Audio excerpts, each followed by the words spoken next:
Hello student, आज की इस वीडियो में देखेंगे हमारे सिंपल क्वेश्चन पेपर का क्वेश्चन नंबर 33। देख लेते हैं इसमें हमको क्या दे रखा है। The mode of the following data is 67, find the missing frequency x.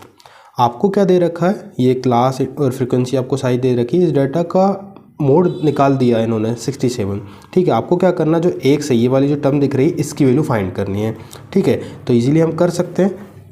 ठीक है, देखते हैं हम कैसे करेंगे। सबसे पहले हमको क्या दे रखा है, क्वेश्चन में मोड दे रखा है ना,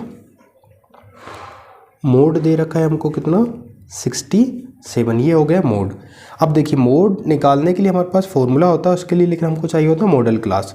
तो मॉडल क्लास कैसे निकालते हैं हम देखते हैं। मैक्सिमम फ्रीक्वेंसी क्या है ना, ऑलरेडी, और मोड तो हमको दे ही रखा है 67 है ना, तो 60 और 70 के बीच, तो ये हो गया हमारा मॉडल क्लास। ठीक है 67, तो यहाँ से हम क्या कर सकते हैं, मॉडल क्लास लिख सकते हैं।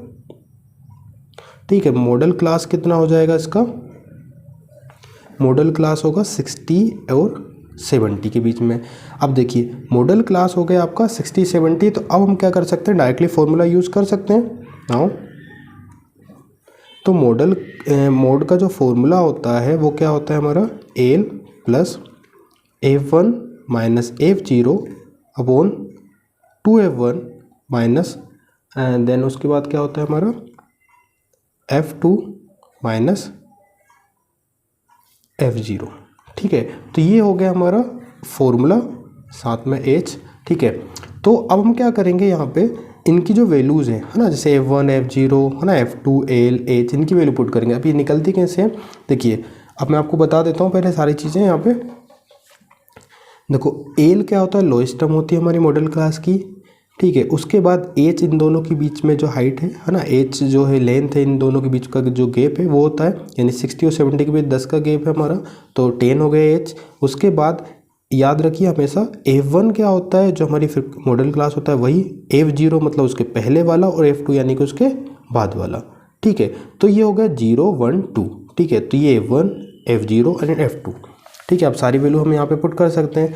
देखिए मोड हमको दे रखा है ऑलरेडी 67, तो यहाँ पे हमने पुट कर लिया 67 इक्वल टू लोएस्ट टर्म कितनी दे रखी है इसकी 60 प्लस F1, जैसा कि मैंने आपको बताया अभी यहाँ पे, तो F1 कितना है हमारा 15, तो यहाँ पे हमने लिख लिया 15 माइनस F0 उसके पहले वाला यानी कि x divided by 2 into F1 हमारा 15 ही है, माइनस F2 उसके लास्ट वाला 12, और माइनस में F0 यानी कि x इंटू एच हमारा कितना आया 10। ठीक है, अब देखिए यहाँ से हमको वैल्यू निकालनी है एक्स की, तो हम क्या करेंगे, सबसे पहले 60 को इधर लेके आते हैं, तो ये हो जाएगा 67 माइनस 60 इक्वल टू, यहाँ से बचा 15 माइनस एक्स डिवाइडेड बाई, ये हो गया 30 हो जाएगा, 15 टू 30 में 12 माइनस करेंगे कितना हो जाएगा 18 माइनस एक्स इंटू बचा हमारा 10। अब देखिए ये कितना बचा यहाँ से, 67 में से 60 माइनस किया तो बचा 7। अब देखिए जो 18 माइनस एक्स इधर आके किस में हो जाएगा, मल्टीप्लाई में, तो 18 माइनस एक्स मल्टीप्लाई में आएगा। यहाँ से 10 का मल्टीप्लाई इसके साथ कर देंगे, तो 10 का 15 से करेंगे तो 150, और 10 का x से करेंगे तो 10x हो जाएगा।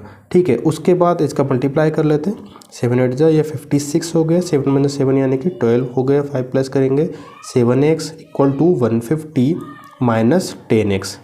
अब x वाली टर्म को एक तरफ लिख लेते हैं, तो 10x इधर आके हो जाएगा प्लस में, माइनस 7x ऑलरेडी पहले से लिखा हुआ था यहाँ पे, इक्वल टू 150 120 की तरह क्या हो गया माइनस में, यहाँ से हो गया 3x इक्वल टू, यहाँ से माइनस करेंगे तो कितना हो गया 24, तो x equal to 24 divided by 3, तो 3 8 जा 24, तो ये क्या हो जाएगा, x की वैल्यू कितनी आ गई यहाँ पे 8। ठीक है, तो हमारे पास आंसर हो जाएगा, हैंस